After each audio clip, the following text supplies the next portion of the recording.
로마라고 하는 단어, 영어식 발음은 롬이라고 하는 뜻을 쓰죠. 로마라고 하는 이 단어.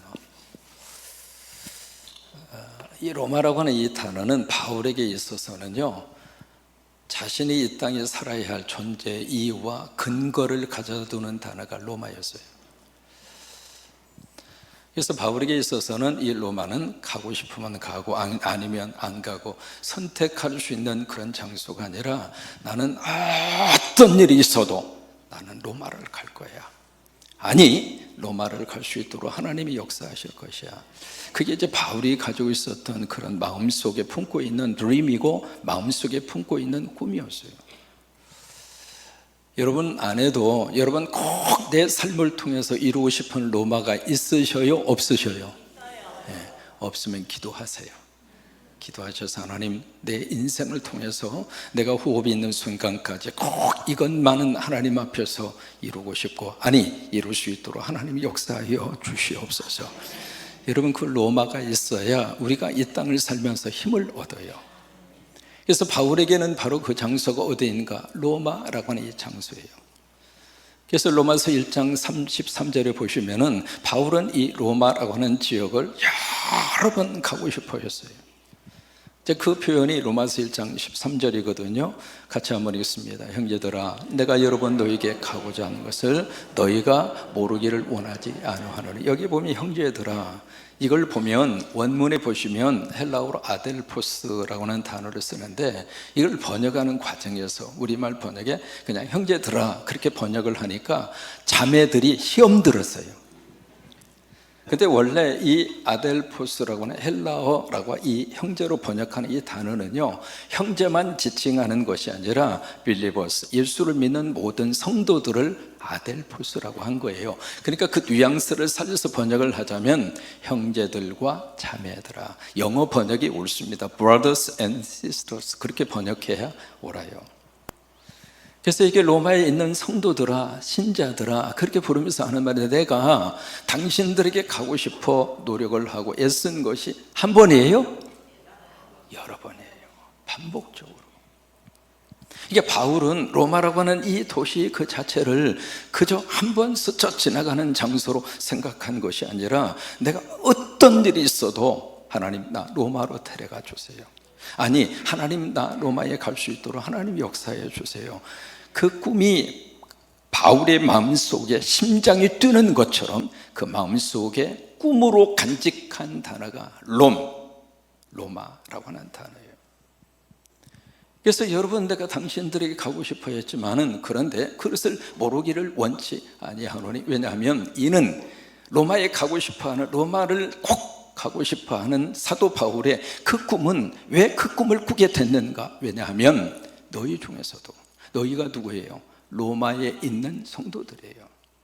너희 중에서도 다른 이방인 중에서와 같이 그 다음에 뭘 맺게 하려 함이라, 열매를 맺게 하람이라. 바울을 통해서 거기에 빌립보라고 하는 지역, 그리고 에베소라고 하는 지역, 그리고 바다 건너 고린도라고 하는 지역, 그 지역마다 바울을 통해서 하나님의 놀라운 복음의 역사와 열매를 누가 맺으셨는가? 하나님이 맺게 하셨어요. 가는 곳마다 십자가 세웠고요, 가는 곳마다 성령이 거룩한 역사가 나타났고, 가는 곳마다 예수 믿는 성도들이 은혜 가운데 구름대처럼 몰려들었어요. 그래서 그런 이방인 지역에서 이 열매를 맺는 것처럼 로마 지역에 있는 당신들을 통해서도 내가 지금 이 열매를 맺고 싶다. 그런데 지금까지 길이 막혔어요. 여러분, 가던 길이 막힌 것은 끝나는 지점이 아닙니다. 길이 막혔다고 하는 것은 또 다른 하나님의 계획이 있습니다. 아멘이십니까? 내가 계획한 것이 이루어지지 않았다 하더라도, 내가 생각한 것이 그대로 지금 내 삶 속에서 스케줄대로 되어져 있지 않다 하더라도, 그것이 내 삶의 끝지점이 아닙니다. 하나님의 계획하심이 있습니다. 하나님의 스케줄이 있습니다. 하나님의 타이밍이 있습니다. 하나님의 타이밍이 되면 하나님이 길을 열으십니다. 그러니까 그 길을 열기 위해서 하나님께서 지금 프로세스 과정 속에 있다고 하는 거예요. 그만큼 바울은 로마라고 하는 이 지역을 가슴속에 깊이 담고 그것을 꿈으로 생각하고 안전하사나 로마, 그게 사도 바울의 꿈이었어요. 로마서 15장 13절에 보시면은요, 우리가 믿는 하나님이 어떤 하나님인가 성경이 우리에게 증언을 해주고 있습니다. 같이 고백하십니다. 어떤 하나님? 크게 고백하십니다. 어떤 하나님? 믿음으로 고백합시다. 어떤 하나님? 소망의 하나님. 우리가 믿는 하나님은 소망의 하나님이에요. 우리가 믿는 하나님은 우리에게 꿈을 주십니다. 우리가 믿는 하나님은 우리에게 새로운 비전을 허락하십니다. 그래서 우리를 새롭게 하시는 거예요. 그러니까 소망의 하나님, 소망의 하나님이 바로 여러분들의 아버지가 되십니다. 믿으시면 손 들고 아멘. 그게 아멘. 그 하나님 우리 아버지가 되신다 이 말이에요. 그러면 그 하나님 믿으면서 여러분 꿈이 있어요, 없어요? 없다면 기도하세요. 소망의 하나님이 그 다음에 모든 기쁨과 평강을 믿음 안에서 너에게 어떻게 하사? 여러분, 충만이라고 하는 것은 어느 정도 꽉 차 있는 상태가 아닙니다. 꽉 채워져서 오버플로링, 완전히 넘치는 게 충만해요. 그래서 충만은 내가 충만해요 말할 필요가 없습니다. 왜? 가만히 있어도 그게 옆 사람에게 전염되게 되어 있어요. 왜? 이게 넘치고 넘쳐서 옆으로 흘러가게 되어져 있습니다. 그러면 소망의 하나님이 우리에게 무엇을 넘치게 하기를 원하시는가? 첫째로 뭐예요? 기쁨이에요. 기쁨이요. 여러분, 아버지 안에서 웃고 사세요. 아버지 안에서 행복하게 살세요. 그럼 이런 설교 들을 때마다 마음속에 목사님 내가 지금 웃을 일이 뭐가 있다고 나보고 웃으라고 하십니까? 그렇게 말씀을 하시는데 보실까요? 지금 여러분들이 가지고 있는 기도 제목하고 제가 가지고 있는 기도 제목하고 누가 많아요?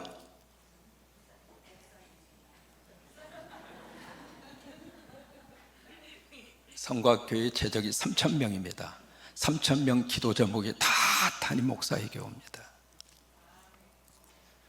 그럼 누가 기도 제목이 많아요?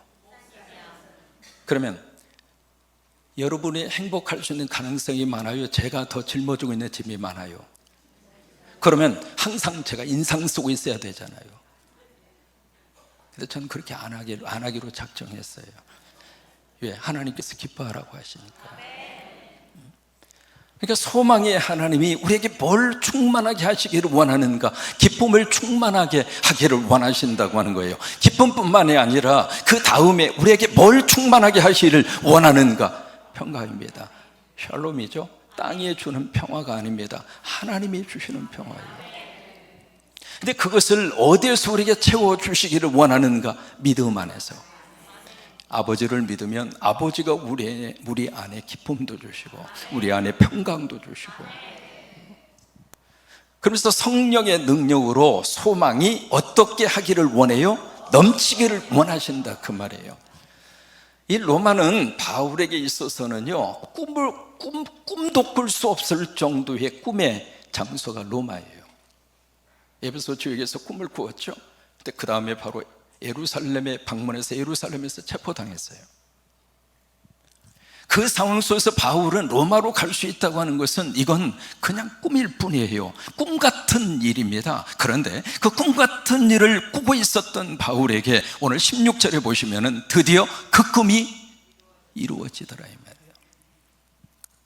같이 고백하십니다. 꿈 같은 꿈을 꾸면 꿈 같은 일이 일어난다. 전라도 해남의 시골에 한 소년이 국민학교를 졸업하고, 그때는 국민학교였습니다. 그리고 나서 중학교에 들어가야 되는데 집이 하도 가난해요. 아버지가 머슴이었습니다.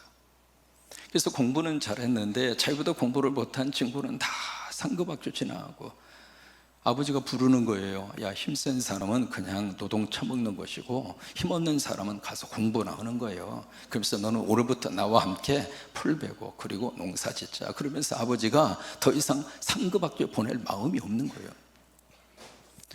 근데 이 소년의 마음속에서는 그냥 불타오르는 꿈이 있었어요. 나도 공부하고 싶다. 나도 공부하고 싶다. 근데 이분이 어렸을 때부터 주일학교를 다녔어요. 여러분, 어렸을 때부터 교회 학교 나오면 하나님이 언젠가 길을 열으시더라고요. 그래서 교회 학교 나와서 막 기도하면서 그 다음에 기도하는 가운데 하나님이 아이디어를 주시는 거예요. 요게 아버지는 너를 학교 보낼 수 없지만 하나님 아버지가 있잖아. 하나님 아버지가 있잖아. 그 마음에 감동을 주셔서 아, 그렇구나. 그러면 하나님 아버지께 편지 쓰자. 그래서 편지를 쓴 거예요. 하나님 전상서. 옛날 편지는 다 그렇게 썼잖아요. 딱 쓴 다음에 하나님, 제가 정말로 공부하고 싶어요. 그러니 내가 얻어먹는 한이 있더라도 하나님 나 공부시켜 주세요. 그러면서 간절한 마음으로 그 편지를 썼어요. 편지를 쓰고 겉봉투에다가 수신인을 하나님께, 그리고 우표 살 만한 돈이 없어서 우표도 붙이지 않고 우체통에 넣은 거예요. 그 우체부가 딱 이렇게 보니까 수신인도 없이 그냥 하나님께 라고 하는 그 봉투에 편지가 있는데 도대체 이 편지를 누구한테 갖다 줘야 될까요? 누구한테 갖다 줘야 돼요? 하나님께 갖다 줘야 되는데 이 우체부 입장으로서는 곤란한 거예요. 그래서 이걸 누구한테 줄까? 그렇게 고민을 하다가 마침 우체국장님이 아주 신실하게 교회 다닌다고 하는 것을 알고 국장님에게 갖다 준 거예요. 국장님, 이런 편지인데 국장님이 알아서 하세요. 국장님이 이게 딱 받아보니까 겉봉투에 하나님께 그렇게 써져 있는데 이거 누구한테 갖다 줘요? 그러다가 보니까 자기가 나가는 교회, 전라남도 해남읍의 이준목 목사님에게 그 편지를 갖다 준 거예요. 목사님이 알아서 하라고. 편지를 다 읽어보니까 구구절절해. 참 신기한 것은 그 목사님이 그분을 자기 아들처럼 입양을 합니다. 그래서 중학교 보내주고 고등학교 보내주고 그 다음에 신학대학 졸업하고, 원래 이분이 전라남도 의대에 합격을 하셨는데 슈바이처가 되겠다 해서 의대 가기 전에 신학을 먼저 해라 해서 한국신학대학에 들어간 거예요. 거기를 나오고 스위스에 가서 유학을 하시고 한국신학대학에 오셔서 교수를 하시고 총장까지 하셨어요. 여러분, 그분이 누군지 혹시 아세요? 오시로 시작합니다. 오영석 박사님. 꿈 같은 꿈을 꾸면 꿈 같은 일이 일어납니다. 바울에게 있어서는 로마라고 하는 이 도시 자체가 그런 장소였어요. 그런 장소인데 하나님이 역사하셔서 바울을 바로 그 로마에, 그래서 16절 말씀에 한번 보세요. 그런 역사가 바로 여기서 드디어 일어나잖아요. 16절 같이 한번 고백합니다. 우리가 로마에 들어가니 바울에게는 자기를 지키는 한 군인과 함께 따로 있게 허락하더라. 여기 우리라고 하는 단어, 우리는 복수잖아요. 그러면 우리라고 하는 이 단어 속에 누가 들어갔는가? 사도행전을 누가 썼어요? 누가가 썼어요. 누가가 이 우리라고 하는 명단 속에 함께 들어간 거예요. 지금 바울에게 있어서는 보세요. 이 로마라고 하는 이 놀라운 전 세계를 제비제비하고 있었던 그 제국에 바로 복음을 전해서 그곳에 십자가를 세우고 세계 선교에 큰 목표를 가지고 바울이 로마에 간 거예요. 왜냐하면 모든 길은 어디로 통해요? 로마로 통했습니다. 로마 제국 시절에 로마 제국이 딱 같은 그 도로의 전체 길이가 좀 놀랄 만한 길입니다. 40만 킬로미터입니다. 이게 어느 정도인지 감이 잘 안 오실 거예요. 한국이 지금 도로망 이 작업이 전 세계적으로 1등이에요. 한국이 지금 도로 포장한 도로의 전체 길이가 11만 2,305km입니다. 이게 어느 정도 길이인가? 지구 둘레의 2.8배입니다. 이래도 안 놀라요. 그러니까 지금부터 2000년 전에 로마가 깔아놓은 도로가 어떤 사이즈인가, 그걸 우리가 기억할 수 있잖아요. 그러니까 그 도로를 통해서 바울은 전 세계에 세계 선교의 비전을 가지고, 그리고 로마에 드디어 딱 도착을 했는데 꿈은 엄청나게 큽니다. 그런데 바울의 현실은 가택연금입니다. 그 속에서 아무 일도 할 수 없는 그 현실 속에서 바울은 그 사실을 어떻게 해석해 냈는가? 아, 여기에 하나님의 뜻이 있겠구나. 사실은 없어지지 않아요. 사실은 아무리 부정한다 할지라도 사실이 뒤집어지지 않아요. 그런데 그 사실을 내가 어떻게 바라보고 어떤 태도로 대하느냐, 그것은 내 몫이에요. 그래서 그 다음에 바울이 뭘 했는가? 17절부터 쭉 보시면 19절까지 이 내용이 무슨 내용이냐면 사도행전 21장에서 26장까지 있었던 사건을 압축한 거예요. 압축한 거예요. 이제 그 내용을 같이 한번 읽겠습니다. 17절에서 19절까지예요. 21장부터 26장까지 무슨 일이 있었는가 같이 한번 읽습니다. 사흘 후에 바울이 유대인 중 높은 사람들을 청하여 그들이 모인 후에 이르되, 여러분 형제들아, 내가 이스라엘 백성이나 우리 조상의 관습을 배척한 일이 없는데 예루살렘에서 로마의 손에 죄수로 내준 바 되었으니 로마인은 나를 신문하여 죽일 주목이 없으므로 석방하려 하였으나 유대인들이 반대하기로 내가 마지 못하여 가이사에게 상소함이요 내 민족을 고발하라는 것이 아니더라. 이것이 바로 내가 이것 때문에 지금 죄수가 돼서 로마까지 왔습니다, 그 말이에요. 그 바울은 그것은 왜 이 말을 그 로마에 살고 있는 유대인 가운데 고위층에 있는 사람들에게 왜 이 말을 먼저 지금 던지고 있을까? 나에 대해서 오해하지 말라, 그 말이에요. 나에 대해서 다른 생각 품지 말아라. 내가 로마 시민권자로서 우리 동족 유대인들을 고발하기 위해서 로마에 온 것은 아니다. 그들이 오해할 수 있는 그 여지를 해소를 시켜주는 거예요. 그러면서 20절 말씀에 본인이 지금 추구하는 바가 뭔가, 내가 왜 이 죄수의 신분으로 여기까지 왔는가, 거기에 대한 이유와 그 목적을 20절에서 그렇게 설명을 합니다. 같이 한번 읽습니다. 이러므로 너희를 보고 함께 이야기하려고 청하였으니 이스라엘의 소망으로 말미암아 내가 이 쇠사슬에 매인 바 되었노라. 여기에 아주 중요한 단어를 바울이 꺼내듭니다. 이스라엘의 뭐라고 그러죠? 이스라엘의 소망이다, 이 말이에요. 소망. 내가 이것 때문에 지금 죄수가 돼서 로마까지 왔다. 그러면 지금 이 말을 듣고 있는 사람들이 누구냐면 유대인들입니다. 이 유대인들은 이스라엘의 소망하면 알아들어요. 그러면 그들이 이스라엘의 소망으로 가지고 있는 것이 구체적으로 무엇일까? 몇 자로 시작하는 세 단어가 있어요. 바로 뭐냐면 메시아. 역사의 아픔 속에서도 하나님이 보내시는 메시아가 오면 우리는 이 역사 속에서 우리는 자유를 얻을 것이다. 고통의 삶의 이 순간에도 하나님이 허락하시는 메시아가 오면 우리는 이 속박으로부터 해방을 받을 것이다. 그러니까 이스라엘의 소망이라고 하는 것은 유대인들에게 있어서는 생명과 같은 단어가 이스라엘의 소망이에요. 내가 그것 때문에 여기 왔다, 이거예요. 메시아 때문에. 그러고 나니까 그 다음에 이 사람들이 무슨 반응을 보이냐면, 오케이, 알았다. 당신에 대해서 내가 지금까지 들은 바가 없으니까 그러면 당신이 알고 있는 그 사상, 당신의 그 이야기에 대해서 다음에 좀 더 이야기합시다. 그러면서 23절로 이어져요. 23절 같이 한번 읽습니다. 23절 그들이 날짜를 정하고 그가 유숙하는 집에 많이 오니 바울이 아침부터 저녁까지 강론하여 하나님의 나라를 증언하고 모세의 율법과 선지자의 말을 가지고 예수에 대하여 권하더라. 자, 여기에 뭐에 대해서 권해요?